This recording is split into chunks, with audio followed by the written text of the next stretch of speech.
always great to have AJ in the paddock. Thanks, Rusty, down in the pits and never holds back. That's what we love about AJ so much. Richard Craill alongside me for the final race here, and just 9 points separating the series now between Bressington and Bow. It's really close. Matt, keen for a read of the book, though. Got Absolutely. to say, AJ, always a great story to tell.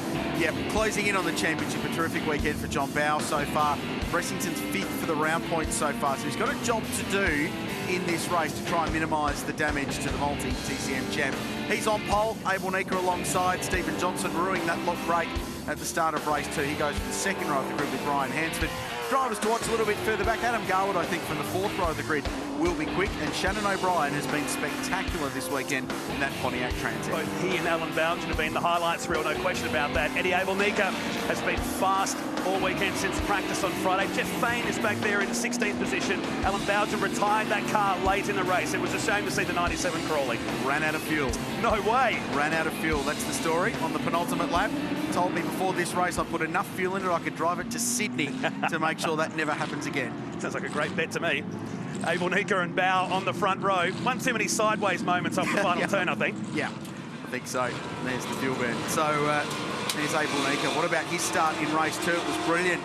Really good early scrap with Stephen Johnson. So he now has the drag race with John Bow, and a lot of times today we've seen that left-hand side of the road, the gripped up side of the road, is the place to be, even in the rolling start early on. That's where you want it to be. Stephen Johnson got the initial jump, so I wonder if Eddie A can get himself in front of John Bow on the run into turn 1.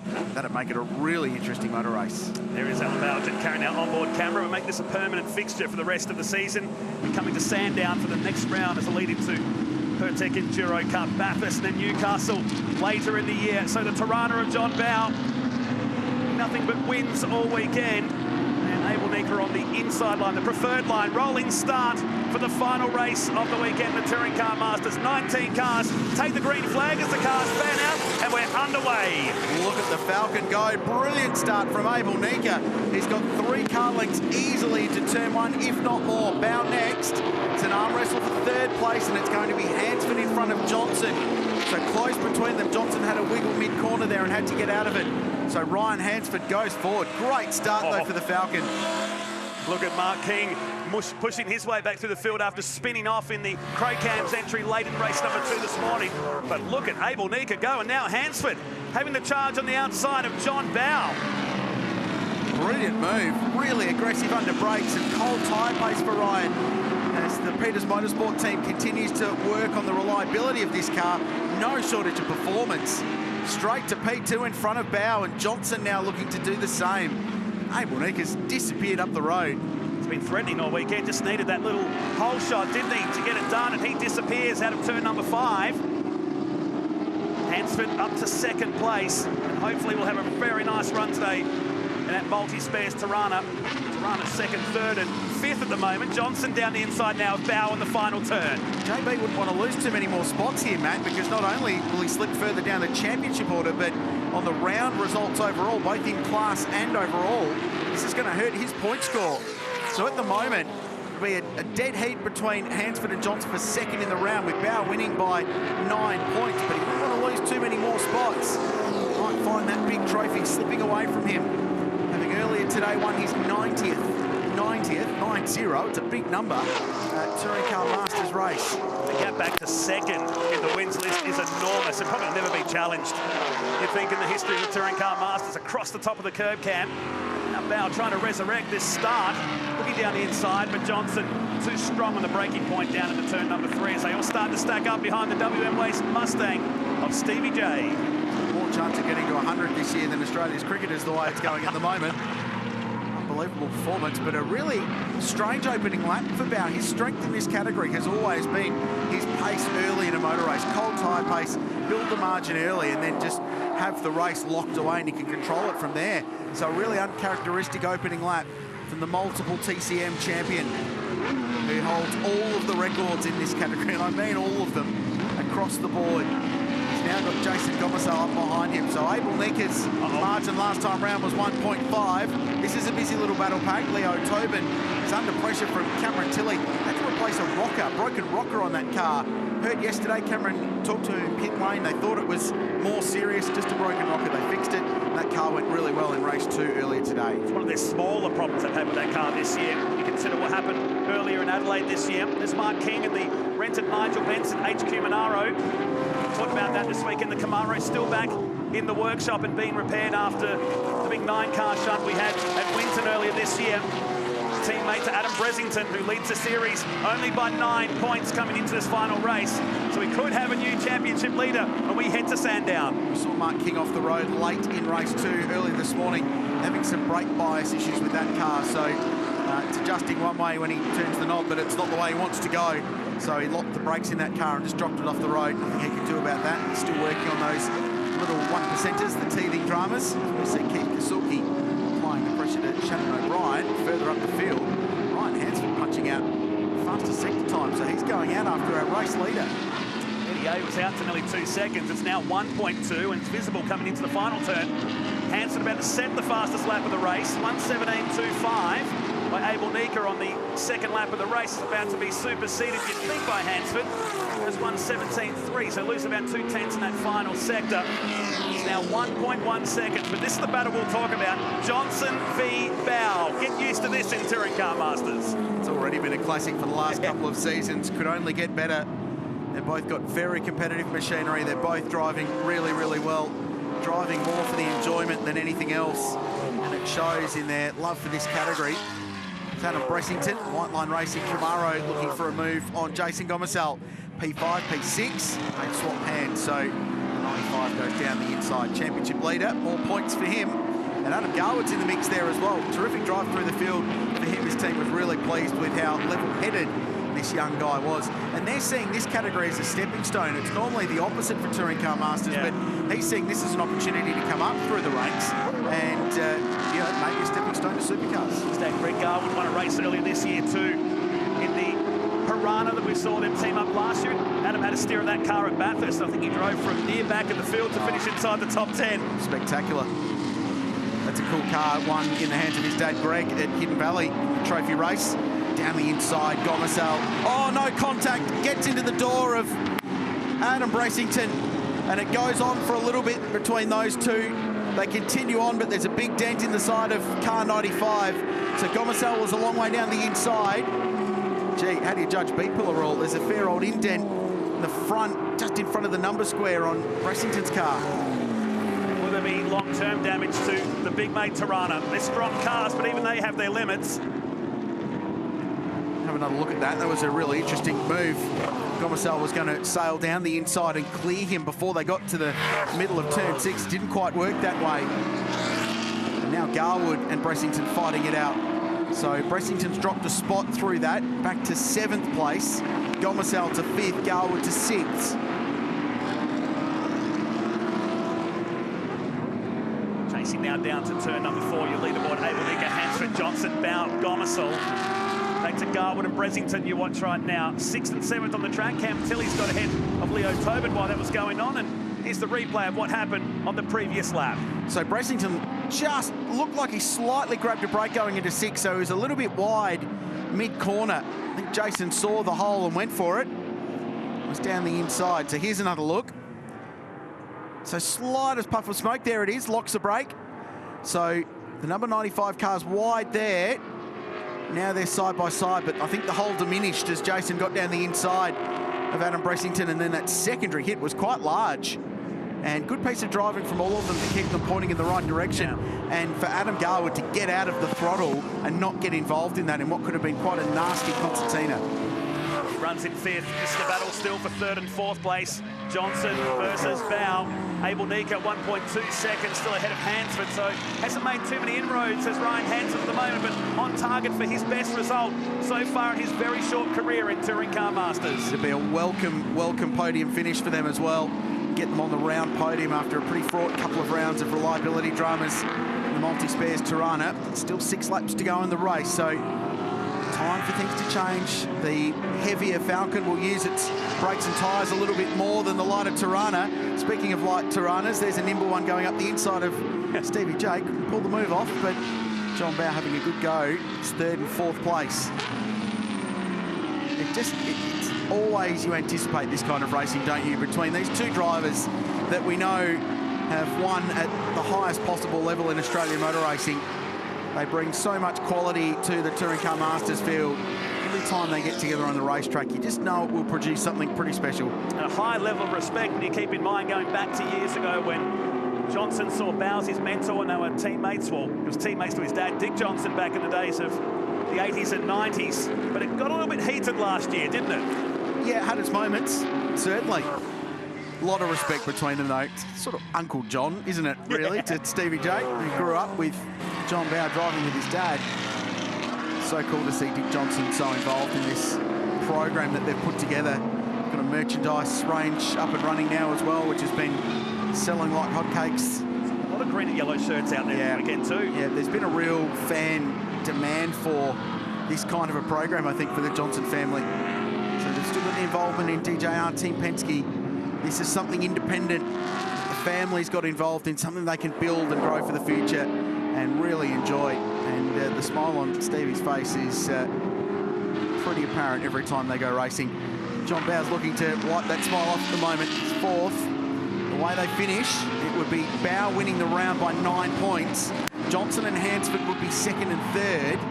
But I think Hansford would actually win that on a tie-break based on finishing higher in the final race for the weekend. So that's how close it is in Touring Car Masters this year. Comes down to a count back to separate who gets the bigger trophy. We ran the trophy race yesterday, which used to be the final race of the weekend. We swapped that around in 2017. It's won by Adam Garwood, who's been quite successful in those races over the past couple of years. As Abelnica and Hansford are now 5 seconds clear of this battle on lap 8 of 12.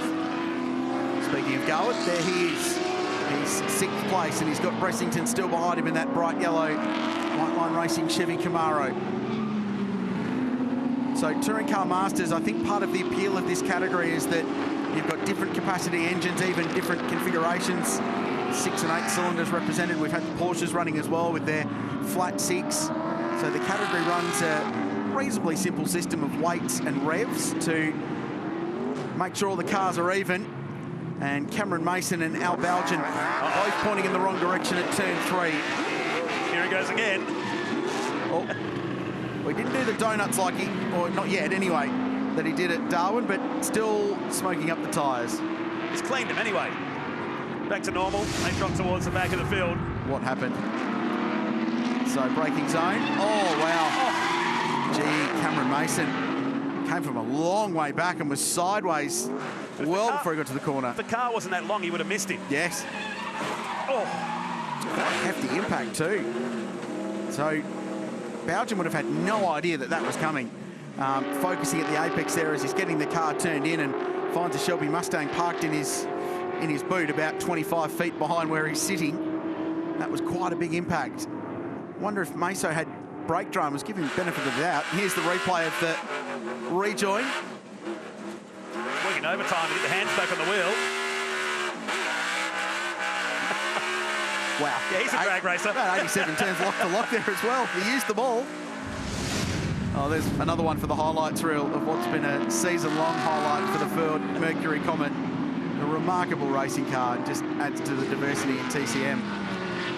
So the regs we're talking about is the reason why a 5.8-litre Ford Mustang can race with a 5-litre Tirana. They're different weights. The Mustang's heavier, but it's got more horsepower.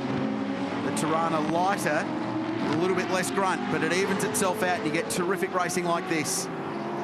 Work behind the scenes to get the parity in this field has been ongoing for years, and they've pretty much got a balance now, haven't they? 1.6 seconds covered the top 10 in qualifying, Matt, and there were 6 different models of car involved in that. Good. From about 10 years of classic muscle car culture. The racing really is very good, but at various tracks, one car will still be better than the other. So it's not a strictly parity formula. There's 3 to go, and this is the absorbing battle for the final spot in the top 3 in this race. Abelnica's just in front of Ryan Hansford. The gap's come down the last lap or two. It's 0.6 of a second. Johnson's having to defend from bow into turn 3. Coat tyre drone cam will show us that battle. We'll see up ahead. Now the corner now, it's less than half a second between Abel, Nika and Hansford at the business end of this race. So the Tirana chasing down the Falcon Coupe, and here it is coming down to turn number 6. It's now 0.4 of a second. It's visible on the run down. It'll be 2 laps to go in the final race of the Touring Car Masters here today at Ipswich. So we saw yesterday a local Queensland hero in Shannon O'Brien do the Hail Mary down the outside at turn 3 on the final lap. It ended up beached in the gravel trap. What does Ryan Hansford do? 2 laps remaining. He's now locked to the rear bumper bar of Eddie Abelnika's XB Falcon. So the battle is on for the race lead. Neither of these 2 drivers have won this season. They've both finished in the top 3 of races so far out of the 12 drivers that have done so in the season so far, but they're both looking for a first victory in 2017. Tirana will be better under brakes. The Falcon quicker in a straight line. Difference in the lap times there, half a second on the past 2 laps, and that's why he's reeled him in. And now he has a sniff at the race lead. They'll go side by side now into turn 3. Ford versus Holden drag race down here to turn number 4. Classic oversteer on exit for both cars, but Hansford especially. Abelnika pulls away in a straight line and just covers that inside line into turn 4. Did a really nice job of getting the car stopped there as well. There's always that temptation to go too deep and plough the car wide and allow Hansford to get up the inside. Well, he's going to try the outside into turn 6. Big braking zone down here. Can the Tirana go the long way around? Oh, this will be cool if he can do it, but it's a long, long way around. He'll stay side by side, and they go at it again. Onto the Dick Johnson straight to start the final lap. Nothing in it here with 1 lap to go. Eddie Abelnika will lead us at the stripe, but it's less than a car length. Less than a 10th between them. Into turn 1, really good respect shown between the 2 of them. Eddie's gone deep at turn 1. Looked like Hansford was going to get up the inside at 2.